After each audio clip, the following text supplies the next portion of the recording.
For the consideration of the 4 deaf victims and their family, we are requesting that the ASL interpreter is in all frames for language access here in Maine and the U.S. They are grieving and have a right to know the latest info in ASL. You can see we've changed this a little bit, the kind of the setup from earlier today. And again, as we continue to evolve, right? Lots of podiums, lost our maps. The whole thing was a little bit of a mess earlier, to be quite honest. And our victims in this investigation, the people that are doing the work, deserve better than that. So I would also tell you that we're kind of looking for a larger venue as well. The chains here and everything else seems to work. We're going to use some technology for some pictures here right off the bat. So I would say that, again, thank you for joining us. It's been a busy day for our law enforcement officers and our partners around the state. I'm going to give some updates from what we found, but the real primary reason I wanted to bring you back in today was we wanted to really identify the victims and show their pictures. We won't get into family backgrounds and their lineage at all, but we do want to show those pictures, give ages. I would say that the families didn't want hometowns listed. They do certainly deserve and want some privacy around these issues, which makes complete sense. And we're going to start with that component of our information simply because that's why we're here, right? This is about the victims. That's why we do what we do, and that's why we're striving so hard, and that's why you're here, because you care about them as well. So we're going to go ahead and load that behind us here on the screen. And I think Shannon Moss can also put that information out following this. Some specifics here, I would just like to note that the families actually approved these photos, sent these photos in to us for a lot of different reasons. I think some of them show a little of their character, a little of their relationships, and some other specifics. You'll just see again a picture, a name, an age, and then there's a couple symbols there.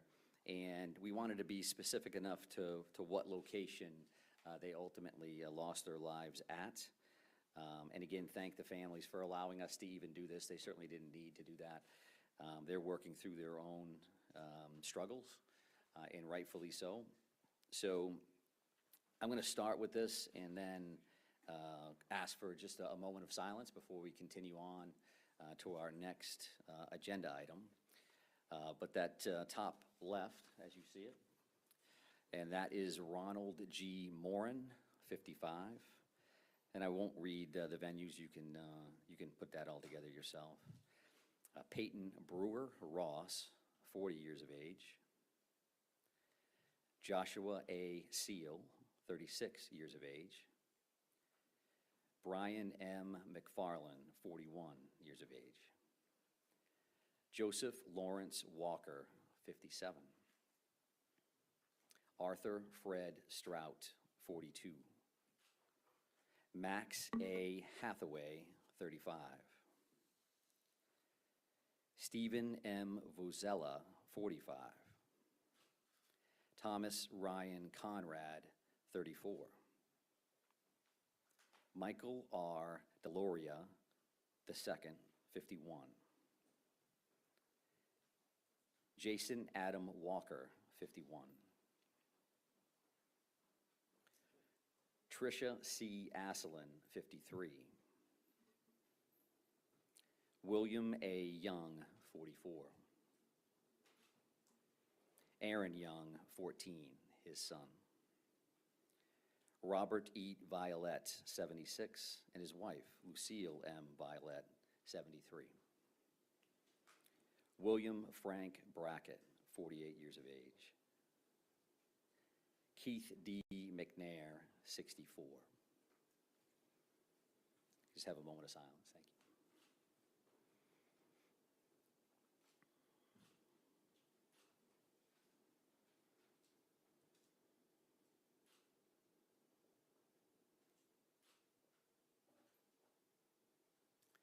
Thank you for that.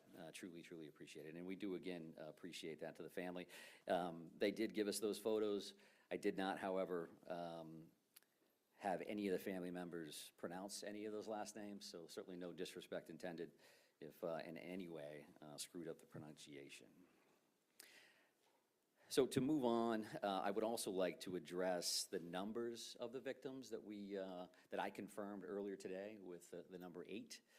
And I will tell you that's miscommunication on my part. I was wrong. In talking to our detectives, we had a list for people that had been identified and family members that had been notified. There's also a separate list that involved family advocacy and whether or not they had been plugged into that. So the reality here is that all 18 of those victims, everybody that we listed here today, everybody has been identified and their families have been notified. So we were in contact with them. I would expect some more information later tonight, and I'll definitely talk about it tomorrow morning at 10, reference to Family Information Center, a new location, and some material around that, exactly what services will be available at that particular time. But I definitely wanted to make sure that I correct that mistake from earlier. So several other updates from this morning's briefing. I know that Shannon has sent along the aerial maps that we showed or tried to show here on the board, so you have received those.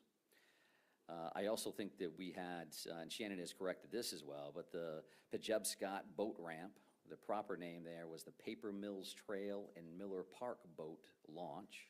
The address was correct at 501 Lisbon Street. Pejubscott is a little bit further down the river, apparently, and we certainly like and appreciate everybody working with us to make sure that we had the proper location, the proper terminology for that. And other additional updates, the boat launch search of the river, the Androscoggin, they're still out there right now, and they'll be there as long as they can based on the light. And as we mentioned earlier, we're talking about sonars and grid searches and things of that nature. That's time intensive. It's taken them a while to work through there. They want to make sure they do it right. So we're not going to finish that search this evening. I would be surprised if you ever saw divers in the water overall. But tomorrow we'll have additional dive resources available to us from out of state, as well as some additional in-state teams. So again, we'll discuss that a little bit at 10 o'clock tomorrow. But no surprises, we expect that to go over, and that we'll have some assets there tomorrow. They did a bunch of flyovers this morning, as I mentioned. They did the sonar searches, some side, some ROV, and we'll be back on that tomorrow. The bar scene itself, they continue to do their on-scene investigation there, as well as at the bowling alley. They did check those wood lines. They may be back in there tomorrow as well, but that is progressing as expected. And I think another major piece of updates for you now is to talk about the shelter-in-place order and where that's going effective immediately. And I'm not a big reader of orders, but I think this is important that you hear this directly from a couple different sources. We're going to put out a release. There's going to be a cell phone geofence release to some folks. We've used that a couple times already during the active shooter as a warning and otherwise. But the shelter-in-place order is rescinded, except hunting is prohibited in the towns of Lewiston, Lisbon, Bowdoin, and Monmouth, beginning Saturday, 10/28/24, until further notice. The state police continue to search in Lewiston, Lisbon, Bowdoin, and Monmouth for the suspect, Robert Card, and recommend individuals remain vigilant. Businesses may choose to open or remain closed. Commissioner Camuso from IF&W is here to help us answer any additional questions about that hunting piece. It was asked this morning, and it was a good question, and I told you at that time that we were working on an answer for that. And what that means is that the general shelter-in-place has been rescinded. Specifically, hunting, again, is prohibited in those 4 towns, and those 4 towns only. And it's important that I mention that because the rest of the state is allowed to continue with their resident-only day on Saturday, tomorrow. And what does that mean? That means that there are going to be communities that hear gunshots from time to time because they're going to be hunting. So we would ask everybody to use caution in that and not think that every one of those gunshots is directly regarding this particular crisis situation, this investigation. So clearly, if they think If they're suspicious, if they're concerned, they can certainly call their local agencies. But I would ask them to think about that, where they're located, when do they hear that? If they're 150 miles north, do they need to call their 911 center and create a response? And I think I would say no to that, unless they have another set of facts, a fact pattern that would believe them that there's a direct connection between that gunfire and what they've heard to this point. So we had mentioned why we made that decision initially, because of the crisis and the situation that we had. Those 4 towns in particular, clearly with Lewiston and the 2 tragic situations here, the 2 locations we already talked about. And then you have Lisbon with the boat launch, Bowdoin where the suspect lived. In Monmouth, there's other family connections in that particular area as well. So this is not to say that the crisis is over, the emergency is done, we can go about our lives as life is good. We want our folks, we want our residents to remain vigilant and to pay attention to what we share for information. I again focus on what we share is in the Department of Public Safety in the city of Lewiston, because we continue to see a lot of information from a lot of different places that is far from accurate. I would also say in that regard, when we say that we're going to meet you here at 10, we're going to meet you here at 10. And when we say we're going to notify you, we are going to notify you in the afternoon if we're going to get together and what time that is. I just encourage you to believe that until I prove you wrong, and I won't. And I say that because we've heard some other stuff. There's going to be a press conference at 1 o'clock. And then our PIO, who's incredibly busy, gets 100 emails that says, is it going to be 1 o'clock or is it going to be this? And you've got a job to do, I get it. And we're trying to help you do your job. And if you could help us do our job, that would be greatly, greatly appreciated. So that is some of those pieces for updates from what we worked on this morning. A couple of additional things. Neighborhood canvases, as an example. I did not speak to that. So we talked about large deployments of officers in various locations. What would that look like? Neighborhood canvases could be a couple of officers knocking on a door. And that's going to be happening at various locations around this particular area in multiple towns. Again, if somebody's using their own common sense and they say that doesn't seem right, then sure, call. But you could have 2 uniformed officers or 2 officers with clearly displayed badges jumping out of a marked car to come talk to you as detectives. There was a question this morning around arrival times at the 2 locations, and we had done some research on that, which was hot off the presses walking out the door to come here today. So spare time, as we had mentioned earlier, that initial 911 call occurred at 6:56 p.m. And by the CAD system, or the computer-aided dispatch system, so somebody calls in on a radio and they says, now I'm out at that location. The first Lewiston officer arrived based on that system at 7 p.m., so 4 minutes later. The reality there, however, is that there were 4 plainclothes police officers that were shooting on the range in that general area. They hear that call come in, and they're walking into the bar, or rather the bowling alley, in about a minute and a half. So they don't have radios, they weren't in uniform, they hear it as they're at the range, they respond to the address immediately, and then they address the threat and clear the building. For that same location, right, spare time, as an example, you have Lewiston, it's a self-contained police department, they work with everybody, so it's not uncommon to see the Maine State Police in town, but they don't have specific areas to patrol. Calls came in to dispatch centers for the Department of Public Safety that would control the Maine State Police, as an example, at 6:57, so a minute-ish later, and we didn't have necessarily troopers right inside the town, so 11 minutes later our first trooper arrives, which is not uncommon actually, and that's a pretty good response time considering it's an urban atmosphere and troopers aren't here. The second set of calls, as we've discussed, came in at 7:08, so this is the bar and grill. And the first Lewiston officer is responding there at 19:13 or 7:13 p.m., so 5 minutes later.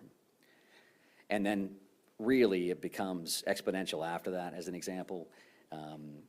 Should have mentioned this earlier, but spare time, a minute after those initial officers respond, 8 more are there. Now we're saying now everybody's starting to roll in at about the same time, and about 10 officers are responding to the bar and grill immediately thereafter. You got the first folks, and then people are just showing up from the police department and other locations. And that particular calls for service for the Maine State Police through Department of Public Safety dispatches, we got that second call at 7:10, about 2 minutes later than the Lewiston Center received it. and we had officers responding and arriving 3 minutes later. So why is that? They're already flying to the first address, and now we got a second call, and now they're diverting to that second call. So it's obviously they're in town, and they're running hard to that location. So those are the arrival times that I was asked about earlier today. I think based on the list that I made this morning, I think that's all we had for information. And I'll just call that kind of updates and follow-ups, things that I knew you were asking. There were some additional questions from the general public, which has been good for us to receive those through these, right? They get a chance to see stuff, and then they reach out and say, what does this mean? We had a bunch of people reach out about that shelter in place, and what does that mean, and what should I do, and what does that look like? And rather than answer those through conversations with city staff, city leadership, police chiefs, we decided to rescind that order again, but recommend that people remain vigilant as they move forward. So I do appreciate them reaching out, and all of that contact has something to do with our ultimate decision. Where do we go from here? So with that in mind, that's the information that I was asked, and the information that I can update. We do have, I believe, the suspect picture up here as another piece. And the reason that we did this is because it's been quite some time. We've seen that photo, and you have a bunch of different photos. This, in fact, has more of the physical description of his height and weight, and his more official hair and eye color. You could guess at that based on some of the photos that you see, but why do that if we can directly give you that information? So if you could freshen up any material that you have there.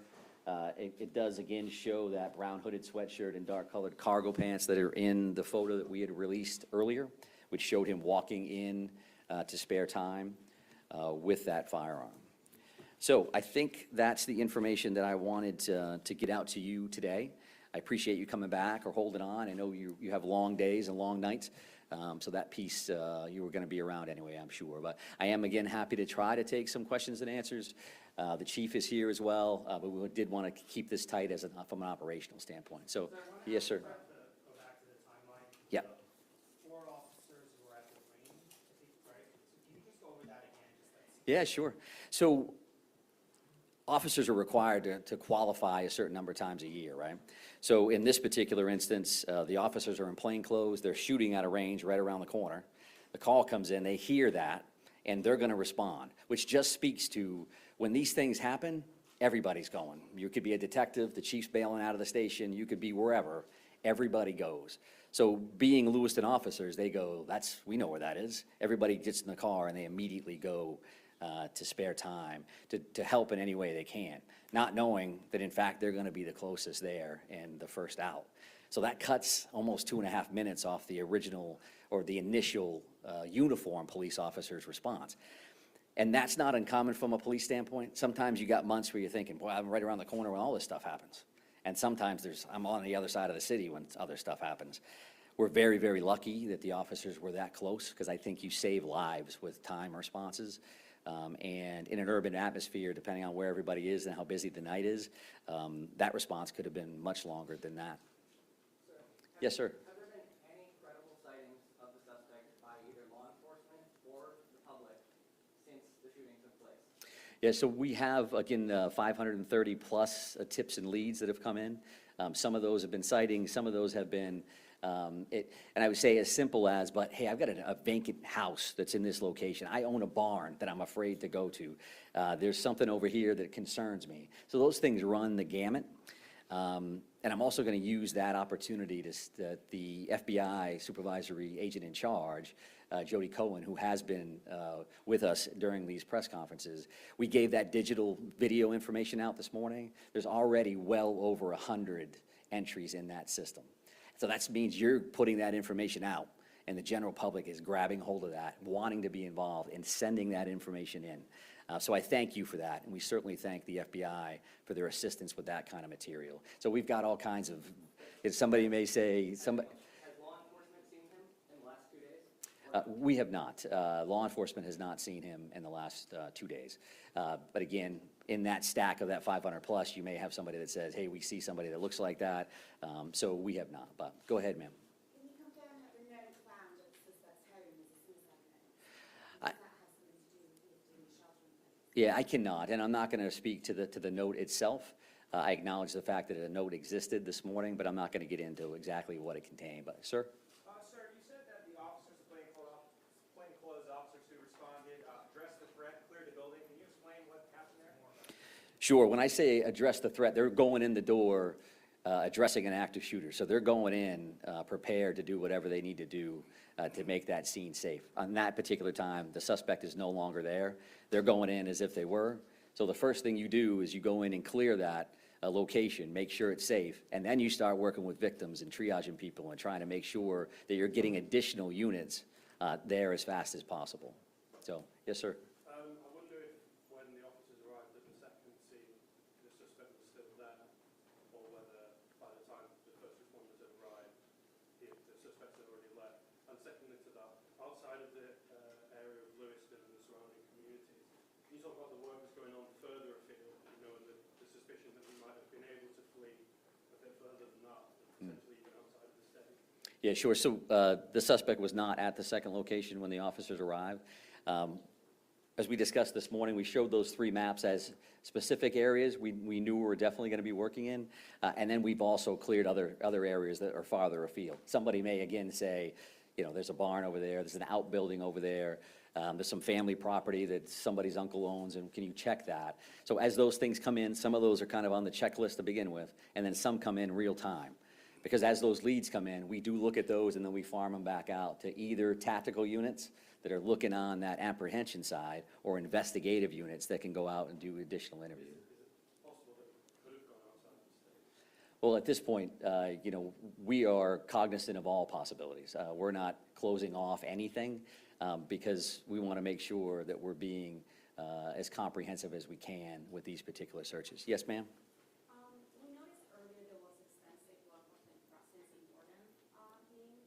What can you tell us about what that was about? In what town? Durham, Maine. Durham? Okay, yeah. So, and that's a situation where I heard that on the radio. Somebody had reached out to say that somebody may ask that question today. So we did look at that. There was a location there on a street in Durham where there were 2 911 hang-up calls. 911 hang-up calls happen on a regular basis. Depending on where they are, you may go, okay, wait a second. And then we had a second call. And then there was a sheriff's deputy that responded to the scene and then ultimately did not answer their radio, right? So you go 911 hang up, okay, wait a second, the officer that responded is not talking. That could be for a lot of different reasons. Again, based on the circumstances, we're certainly concerned about something like that. So officers did respond, made sure that he was safe, the scene was safe, and they moved on. So there was no direct connection to the suspect in this scenario, at least in today's call for service. Yes, sir. Have you at this point secured or gone to all the residents, every place where he had lived previously? Have you gone to each one of those homes? And additionally, at this point, have you executed all available search warrants? Search warrants at the houses, at his Yep. car, social media, electronics. Have you put all of those search warrants in, or there's still others? There's still a lot of work to be done around the search warrant side of the house, just based on workload alone. I don't know, however, you know, have we searched every house that he's had over the last amount of time? Certainly the ones that most recent. There's a Bowdoin connection, which caused a bit of a stir last night. That was a location we were concerned about. You know, our reality from a homicide investigation, as an example, 10 years ago, 15 years ago, you may have done 1 or 2 search warrants. Based on electronic devices and everything else, you could do up to 30 search warrants on 1. So this kind of situation, clearly there's going to be a lot of affidavits, a lot of work to be done around that. So we're working with the U.S. Attorney's Office, the Attorney General's Office. Federal entities are assisting with these warrants. That's an all hands on deck. You just never know, I'm going to open this device and that's going to be the one, right? So we farmed that out to make sure we're making as much progress as possible. And I'm sorry for waiting. Go ahead. By the end of this weekend, temperatures are supposed to plunge in the area. How is that going to complicate the search, or are you hoping this actually might help investigators and be a problem for your suspect? Yeah, so I think that goes in 2 different directions, right? We certainly have a lot of resources coming for the river tomorrow, because it would be nicer if it's sunnier, you can get a better look into the water. So that's one angle. If it's colder, there's an argument to be made that your thermo style of equipment where you're looking for body temperatures or heat signatures may work better in that scenario. So it does definitely vary. If it's cold for the suspect, it's certainly cold for our officers as well, and all those different things. We're certainly prepared and willing to do all those things, but that's where we're at. So, yes, sir. Can you discuss some of the reasoning behind why you removed the shelter-in-place orders in these 4 towns where you acknowledged you're still actively searching? And secondly, do we know how many weapons Card had or has in his possession? The second question is no, I don't know how many he has or had. If there are weapons within that residence, that'll be part of the search warrant and counting those things out. And the decision to release that or rescind that shelter-in-place order is something that we've discussed internally as command staff members at the CP and saying, okay, we're looking at pros and cons, right? We've got communities that are locked down, that are shut down. There are families and schools and pharmacies and all those things. So we knew going in and have acknowledged that repeatedly, that we know that that can have a negative impact on people. So the other side of that is we had very pointed threats early on, reference to these locations, and nothing specific since then. So you have to look at that, and you have to do the math on that and say, so are we more comfortable, are we doing more harm than good by keeping people away from these clinics and their doctors and in schools? And while this is still absolutely a dangerous situation without question, we've got to make recommendations and ask the people that we serve, ask the people that we protect to be vigilant, to pay attention, to listen to what we have to say. If you see something, say something. Because you know in most cases, you're like, I don't like that, that looks strange. We can feel that, especially when you live in neighborhoods, right? That you live there, you're comfortable with that. That deal, that car is wrong coming down my driveway at this particular time of the day. What is going on? So that we don't come to those decisions to go into the order or come out lightly by any stretch of the imagination. But we do appreciate all the input from everybody about what does that mean and how it's impacted me as a person, right? So I appreciate that. Yes, sir? Commissioner, is there any reason to believe that he may have obtained another vehicle since you already found his car, or may have gotten on a boat and gone down the river? All possibilities are open to us. I don't have anything specific reference to that particular question. Next steps, where did he go after that, and what was he in or not? Which is why we have feelers out in all directions. Is that a possibility? Sure. Is the river a possibility? Sure. We're going to continue to work those things until we're comfortable that those things have mitigated to the best of our ability, right? Because some of these locations we serve a search warrant on doesn't mean we're done, right? We may actually go back and continue a search and new information and go back and check a location again. So all of those things are absolutely available. Sir, right here? Are there now 18 murder arrests? That's a good question that I don't know the answer to. I know that the Attorney General's office told us this afternoon that they were trying to complete the rest of those warrants in a timely fashion, now that those individuals had been identified and the families notified. I'll have that answer for you tomorrow morning at 10 o'clock for sure. And right here, ma'am, sorry. Yes, and 2 questions. The first is whether you can confirm that police found a gun in Card's car, the suspect's car, the one that was discarded. Mhm. And secondly, I was wondering if you could talk a little bit about what communication has been like with law enforcement on the border states of Canada, New Hampshire, even Massachusetts, and specifically whether or not there's any expectation or any plan to put the border checks in place as a suspect continues to potentially be moving. Yeah, sure. So we won't speak to evidence, specific evidence. Did you find something here? Did you find something there? I completely understand why the question is valid, but it's not something we're prepared to talk about, certainly this early on in an investigation. I can tell you that I've been in contact with all of our border states or country. New Brunswick reached out to the governor. The commissioners from our border states reached out to me immediately the day of and have reached out to me multiple times since then. Again, a lot of their officers are with us at this point, right? New Hampshire is up here, Massachusetts is up here, you name it on the federal side of the house, they are here. So everybody's really working hard on that side of it. There's no expectation at all that there's gonna be some kind of a border checkpoint scenario. But I'm gonna take one more question here from you, ma'am. Question for the chief. Oh, absolutely. Chief, for members of law enforcement, especially from Lewiston, Auburn, and this close-knit community, can you talk about what it's been like to do this investigation when they may have close connections to some of the victims? It's been very difficult, I can tell you that for certain. Seeing these pictures come up on the board, I know a couple of them myself.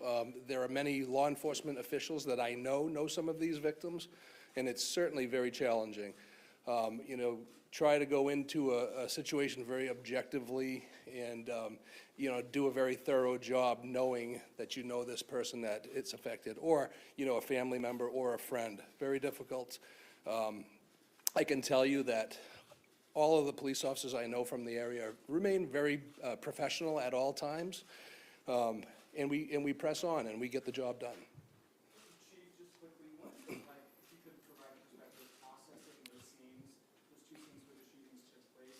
Some of the complexities, are you dealing with 50, showcasing hundreds? What are just some of the complexities as well? Yeah, again, the state police has the lead on this investigation. I can't comment on that. I can tell you that in scenes that I've investigated personally or that I've been to, it happens a lot. It takes a long time to process these scenes. It's nothing that happens in a quick manner like Mike mentioned earlier this morning. It doesn't happen in an hour and the case is solved. These things take time. Commissioner, is the boat still missing? I'm not prepared to answer that question, but I do appreciate that. And as I mentioned, thank you very much for being here. We really do appreciate that. And we'll continue to strengthen this partnership and get out as much information as we can. So have a nice evening. Thank you. 10 o'clock tomorrow. And it will be here unless we change the venue.